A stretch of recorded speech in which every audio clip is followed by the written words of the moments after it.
கடந்த ஆட்சி காலத்தில் மிக முக்கியமான பதவிகளை வகித்த 2 நபர்களுக்கு எதிராக இன்றைக்கு ஒரு எதிர்பாராத உத்தரவு நீதிமன்றத்தால் பிறப்பிக்கப்பட்டிருக்கு. சில நேரங்களில் எதிர்வரும் நாட்களில் அந்த 2 நபர்களும் கைது செய்யப்படுறதுக்கான ஒரு சூழல் கூட உருவாக முடியும். 2019 உயிர்த்த ஞாயிறு பயங்கரவாத தாக்குதல் சம்பந்தமான விசாரணையில் ஒரு திருப்பு முனையாக இந்த வழக்கு விசாரணை இருக்க போது இந்த 2 பேருக்கும் பிறப்பிக்கப்பட்டிருக்கிற உத்தரவு மிக முக்கியமான ஒரு உத்தரவு. இதே நேரம் உயிர்த்த ஞாயிறு பயங்கரவாத தாக்குதல் சம்பந்தமாக அண்மையில் ஒரு அறிக்கை வெளியிடப்பட்டு ஒரு பரபரப்பை ஏற்படுத்தி இருந்தது. அது போலியான அறிக்கை என்று சொல்லி அதுக்கு எதிராக சட்ட நடவடிக்கை எடுக்கிறதுக்கும் 2 நபர்கள் தயாராகி கொண்டிருக்கிறாங்க. அதில் ஒரு நபர் ஷானி அபேசேகர, குற்றப்புலனாய்வு திணைக்களத்தினுடைய முன்னாள் பணிப்பாளர் ஷானி அபேசேகர. இந்த நேரம் முன்னாள் ஜனாதிபதி சந்திரிகா பண்டாரநாயக்க குமாரதுங்க தான் எந்த நேரத்தில் வேணுமென்றாலும் தன்னுடைய கணவர் படுகொலை செய்யப்பட்டதை போல படுகொலை செய்யப்படலாம் என்று சொல்லி பொதுமக்கள் பாதுகாப்பு அமைச்சினுடைய செயலாளருக்கு ஒரு கடிதம் அனுப்பியிருக்கிறாங்க. இந்த தகவல்களை பற்றி விளக்கமாக இந்த காணொலியில் பார்க்கலாம். வணக்கம், நான் கிருஷாந்த் ராஜ்.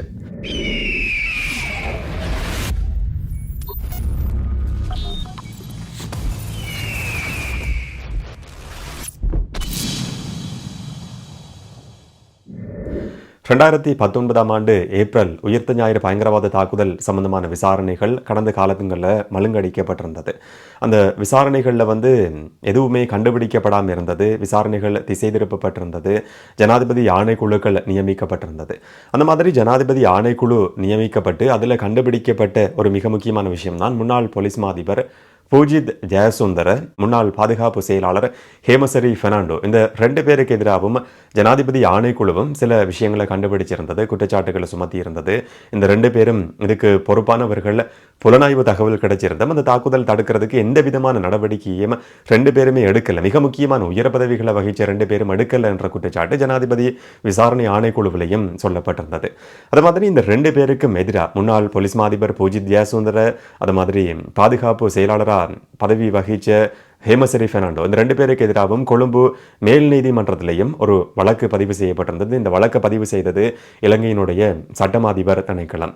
பிரதம நீதியரசர்கிட்ட சட்டமாதிபர் திணைக்களம் ஒரு வேண்டுகோள் முன்வச்சிருந்தது. அந்த வேண்டுகோளின் அடிப்படையில் மேல் நீதிமன்றத்தில் 3 அடங்கிய ஒரு அமர்வு நியமிக்கப்பட்டிருந்தது. இந்த 2 பேருக்கு எதிரான குற்றச்சாட்டுக்களை விசாரிக்கிறதுக்காக மட்டும் 2 பேருக்கும் எதிராக தலா 800க்கும் அதிகமான குற்றச்சாட்டுகள் சுமத்தப்பட்டு குற்றப்பத்திரமும் பதிவு செய்யப்பட்டிருந்தது. 2 சந்தர்ப்பங்களில் 3 அடங்கிய நீதியரசர்கள் குழாம் இந்த 2 பேருக்கு எதிரான விசாரணைகளையும் நடத்தியிருந்தது. அதில் முறைப்பாட்டாளர் தரப்பட்ட சாட்சி விசாரணைகள் நடத்தப்பட்டிருந்தாலும் பிரதிவாதிகள் தரப்பட்டிருந்து எந்த விதமான சாட்சி விசாரணையும் நடத்தப்படலை. பூஜித் ஜெயசுந்தர, அது மாதிரி ஹேமசரி பெர்னாண்டோ 2 தரப்பட்டையும் சாட்சி விசாரணைகள் நடத்தப்படலை. இந்த 2 தரப்பு சார்பான சட்டத்தரணிகள் நீதிமன்றத்தில் முன்வச்ச வேண்டுகோள் கோரிக்கையின் அடிப்படையில் எந்த விதமான சாட்சி விசாரணையும் இல்லாமல் 2 பேரும் விடுதலை செய்யப்பட்டிருந்தாங்க. இப்படி மேல் நீதிமன்றத்தால் பிறப்பிக்கப்பட்டிருந்த உத்தரவுக்கு எதிராக ஒரு மேன்முறையீடு பதிவு செய்யப்பட்டிருந்தது. அந்த மேன்முறையீட்டை இன்றைக்கு 5 அடங்கிய நீதியரசர்கள் குழாம் விசாரணை செய்து ஒரு மிக முக்கியமான உத்தரவை பிறப்பிச்சிருக்கு. ஏற்கனவே பிறப்பிக்கப்பட்ட அந்த விடுதலை செய்யப்பட்ட உத்தரவு செல்லுபடியாகாது, அது ரத்து செய்யப்பட்டிருக்கு. இந்த 2 பேருக்கும் எதிரான வழக்கு விசாரணை திரும்பவும் உடனடியாக ஆரம்பிக்கப்படணும். 3 அடங்கிய நீதியரசர்கள் குழு இந்த விசாரணை ஆரம்பிக்கணும் என்று சொல்லி இன்றைக்கு ஒரு மிக முக்கியமான உத்தரவு பிறப்பிக்கப்பட்டிருக்கு. உயிர்த்த ஞாயிறு பயங்கரவாத தாக்குதல் சம்பந்தமான விசாரணையில் புதிய அரசாங்கத்தின் கீழே நடத்தப்பட்ட விசாரணையில் மிக முக்கியமான ஒரு திருப்பு முனையா இதை பார்க்க முடியும். பூஜித் ஜெயசுந்தர, அது மாதிரி ஹேமசரி பெர்னாண்டோ இவங்க நட்டுவீடு செலுத்தணும்னு சொல்லியும் உத்தரவிடப்பட்டிருந்தது. ஏற்கனவே முன்னாள் ஜனாதிபதியாக இருந்த ரணில் விக்ரமசிங்கவும் இந்த வழக்கு நடத்தப்பட்ட சந்தர்ப்பத்தில் அவர் ஜனாதிபதியாக இருக்கிறார் என்ற சிறப்புரிமையின் அடிப்படையில் விடுதலை செய்யப்பட்டிருந்தார். இப்போ 2 பேரும் திரும்பவும் நீதிமன்றத்தில் முன்னிலையாக வேண்டியிருக்கு. எதிர்வரும் நாட்களில் மிக முக்கியமான விசாரணையாக இது அமைய போகுது. 2 பேரும் சில நேரங்களில் கைது செய்யப்படுறதுக்கான வாய்ப்புகள் கூட உருவாக முடியும். என்ன நடக்கும்ன்றதை பொறுத்திருந்து பார்க்கலாம். இதன் நேரம் உயிர்த்த ஞாயிறு பயங்கரவாத தாக்குதல் சம்பந்தமாக முன்னாள் ஜனாதிபதி ரணில் விக்ரமசிங்க நியமித்த ஜனாதிபதி ஒரு ஆணைக்குழு நியமிச்சிருந்தார். டி ஆல்விஸ் என்று சொல்லப்படுற ஓய்வு பெற்ற நீதியரசர் தலைமையில் ஒரு ஆணைக்குழு நியமிக்கப்பட்டிருந்தது. அந்த ஆணைக்குழுவினுடைய அறிக்கையை அண்மையில் முன்னாள் பாராளுமன்ற உறுப்பினர் உதயகம்மன் பில ஊடகங்கள் மத்தியில் வெளியிட்டு ஒரு சர்ச்சையான விஷயமா அது மாறியிருந்தது. இந்த அறிக்கையில் குற்றம் சாட்டப்படுற 2 மிக முக்கியமான நபர்கள் இருக்கிறாங்க. ஒருத்தர் முன்னாள் ஓய்வு பெற்ற சீனியர் டிஐஜி ரவி செனபிரத்ன, இப்போ பொதுமக்கள் பாதுகாப்பு அமைச்சினுடைய செயலாளராக அவர் பதவி வகிக்கிறார்.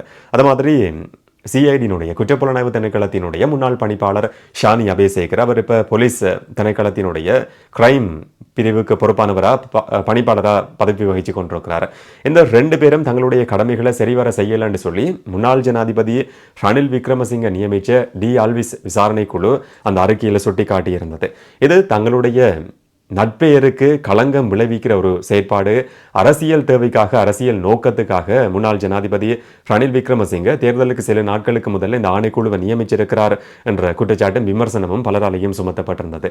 இந்த 2 பேரும் கூட ரவி செனவிரத்னவும் சிஐடியினுடைய முன்னாள் பணிப்பாளர் ஷானி அபேசேகரவும் எதிர்வரும் நாட்களில் இதுக்கு எதிராக சட்ட நடவடிக்கை எடுக்க இருக்கிறாங்கன்ற ஒரு செய்தி இன்னைக்கு ஒரு கொழும்புல இருந்து வெளிவர்ற ஆங்கில ஊடகத்தில் வெளியாகி இருக்கிறத பார்க்க முடியுது. எதிர்வரும் நாட்களில் உயிர்த்த ஞாயிறு பயங்கரவாத தாக்குதல் சம்பந்தமா நடத்தப்படுற இன்னும் ஒரு வழக்கு விசாரணையா இதுவும் அமைகிறதுக்கான சூழல் இருக்கு. அவங்க குற்றம் சாட்டுற ஒரு விஷயம் என்னன்னு சொன்னா, இந்த உயிர்த்த ஞாயிறு பயங்கரவாத தாக்குதல் சம்பந்தமா பின்னால் இருக்கிற நபர் யார், அதனுடைய சூத்திரதாரி யார், மாஸ்டர் மைண்ட் யாருன்னு சொல்லி கண்டுபிடிக்கிறதுக்கு பதிலாக தேசிய மக்கள் சக்திக்கு ஆதரவு கொடுத்ததுக்காக ஷானி அபேசேகர, ரவி செனவிரத்ன என்று சொல்லப்படுற 2 பேரும் தான் இதுக்கு பொறுப்பு சொல்ல வேண்டிய நபர்கள் என்ற மாதிரியான குற்றச்சாட்டு சுமத்தப்பட்டிருக்கு. குறிப்பாக ரவி செனவிரத்னவை தன்னோட சேர்ந்து ஜனாதிபதி தேர்தல் காலத்தில் செயற்பட சொல்லி முன்னாள் ஜனாதிபதி ரணில் விக்ரமசிங்க பல சந்தர்ப்பங்களில் அழைப்பு விடுத்திருந்தாராம். அந்த அழைப்பு நிராகரிக்கப்பட்டிருந்ததாம். அப்படியான ஒரு பின்புலத்தில் தான் அரசியல் தேவைக்காக பழிவாங்கிறத நோக்கமாக கொண்டு இந்த ஆணைக்குழு நியமிக்கப்பட்டிருந்தது. இந்த 2 பேருக்கும் எதிரான குற்றச்சாட்டுகள் ஏற்றுக்கொள்ளக்கூடியது கிடையாது என்ற கருத்துக்கள் பலராலையும் சொல்லப்பட்டிருந்தது. அதுக்கு எதிராக தான் இப்போ சட்ட நடவடிக்கை எடுக்கப்பட இருக்கு. குறிப்பாக ஷானி அபேசேகர இல்லாட்டி ரவி செனவிரத்ன இந்த 2 பேர் மேலேயும் சுமத்தப்படுற குற்றச்சாட்டு என்னன்னு சொன்னா, தகவல் கிடைச்சிருந்தும் அதை தடுக்கிறதுக்கு ஏன் இந்த விதமான நடவடிக்கையும் எடுக்கலன்றது. ஆனால் ஷானி அபேசேகர இதுக்கு முதல்லையும் ஒரு காணொலியில் நான் சொல்லியிருக்கிறேன், உயிர்த்த ஞாயிறு பயங்கரவாத தாக்குதலினுடைய டேர்னிங் பாயிண்டா இருக்கிற 2018 நவம்பர் 30 வவுனதீவு பிரதேசத்தில் 2 போலீஸ் அதிகாரிகள் படுகொலை செய்யப்பட்ட சம்பவம் பதிவாகி இருந்தது. அந்த சம்பவம் நடந்து 5 மாதங்களுக்கு பிறகுதான் உயிர்த்த ஞாயிறு பயங்கரவாத தாக்குதல் சம்பவம் நடந்திருந்தது. அந்த 2 போலீஸ் அதிகாரிகளையும் படுகொலை செய்தது சஹ்ரான் குழுன்றது பிறகுதான் கண்டுபிடிக்கப்படுது. ஆனா அந்த சந்தர்ப்பத்தில் SIS அரச புலனாய்வு பிரிவும் இராணுவ புலனாய்வு பிரிவும் பொய்யான தகவல்களை சிஐடிக்கு குற்றப்புலனாய்வு திணைக்களத்துக்கு கொடுத்து விசாரணைகளை மழுங்கடிச்சிருந்தது, திசை திருப்பி இருந்தது என்ற விஷயத்தை சில நாட்களுக்கு முதல்ல ஒரு புத்தக வெளியீட்டு நிகழ்வில் உரையாற்றும் போது சிஐடியினுடைய முன்னாள் பணிப்பாளர் ஷானி அபேசேகர குறிப்பிட்டிருந்தார். அப்ப தகவல் கிடைச்சிருந்தும் அதை தடுக்கிறதுக்கு நடவடிக்கை எடுக்கப்படலைன்றதை விட இந்த விசாரணை அறிக்கையிலையும் அந்த விசாரணை குழுவும் கவனம் செலுத்தி இருக்க வேண்டிய விஷயம் என்னன்னு சொன்னா, ஏன் அரச புலனாய்வு பிரிவும் இராணுவ புலனாய்வு பிரிவும் போலியான பொய்யான தகவல்களை குற்றப்புலனாய்வுக்கு திணைக்களத்துக்கு கொடுத்ததுன்றது. அதை பற்றி எந்த விதமான விசாரணையும் நடத்தப்படலை. இப்ப அரசியல் பழிவாங்கல் என்ற விஷயம் தான் தொடர்ச்சியா சொல்லப்பட்டு வருது. சட்ட நடவடிக்கை விரைவிலேயே ஆரம்பிக்கப்பட இருக்கு. இதே நேரம் இந்த உயிர்த்த ஞாயிறு பயங்கரவாத தாக்குதல் சம்பந்தமான இதுவரைக்கும் நடந்திருக்கிற விசாரணைகளை பொறுத்த வரைக்கும் அதில் இருக்கிற ஒரு மிக முக்கியமான விஷயம்தான் தகவல் கிடைச்சிருந்தோம், உளவு தகவல் கிடைச்சிருந்தோம். அதை தடுக்கிறதுக்கு ஏன் இந்த விதமான நடவடிக்கையும் அரச அதிகாரிகள், அரசியல்வாதிகள், ஆட்சியில் இருந்த நபர்கள் பாதுகாப்பு தரப்பால் எடுக்கப்படலை என்ற கோணத்தில் தான் விசாரணை நடத்தப்பட்டு கொண்டிருக்கு. ஆனால் இதில் கண்டுபிடிக்கப்பட வேண்டியது அது மட்டும் கிடையாது. இதுக்கு பின்னால் இருக்கிற காரணம் என்ன, அதனுடைய மாஸ்டர் மைண்ட் யாரு என்ற கேள்விக்கான பதில் தான் நாட்டு மக்களுக்கு சொல்லப்பட வேண்டியது கட்டாயமானது. அந்த கோணத்தில் விசாரணைகள் விரைவில் ஆரம்பிக்கப்படும் என்று சொல்லி நம்ம எதிர்பார்ப்போம், நம்புவோம்.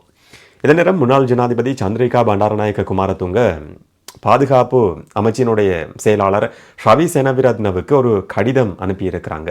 தன்னுடைய கணவர் படுகொலை செய்யப்பட்டதை போல, அரசியல் நோக்கத்துக்காக படுகொலை செய்யப்பட்டதை போல, விஜய குமாரதுங்க படுகொலை செய்யப்பட்டதை போல தானும் எந்த நேரத்தில் வேணுமென்றாலும் படுகொலை செய்யப்படலாம், அதுக்கான சதி திட்டம் தீட்டப்படலாம். 2 சந்தர்ப்பங்களில் கொலை முயற்சி நடத்தப்பட்டிருக்கிற ஒரு நபர் நான் என்ற விஷயத்தை தன்னுடைய கடிதத்தில் அவங்க சுட்டி காட்டி இருக்கிறாங்க. தனக்கு கொடுக்கப்பட்டிருந்த பாதுகாப்பு அதிகாரிகளினுடைய எண்ணிக்கை 50லிருந்து 30 குறைக்கப்பட்டிருக்காம். இதை கடைசி வரைக்கும் ஏற்றுக்கொள்ள முடியாதாம்.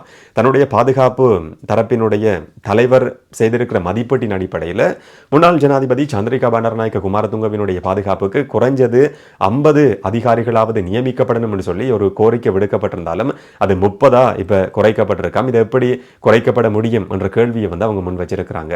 முன்னாள் ஜனாதிபதிகளா இருக்கிற கோட்டாபய ராஜபக்ச, மைத்ரிபால சிறிசேன, மஹிந்த ராஜபக்ச இவங்களுக்கெல்லாம் அதிகமான பாதுகாப்பு கொடுக்கப்பட்டிருக்காம். ஒரு பட்டியலை தகவலையும் அவங்களுடைய கடிதத்தில் வந்து வெளியிட்டிருக்கிறாங்க.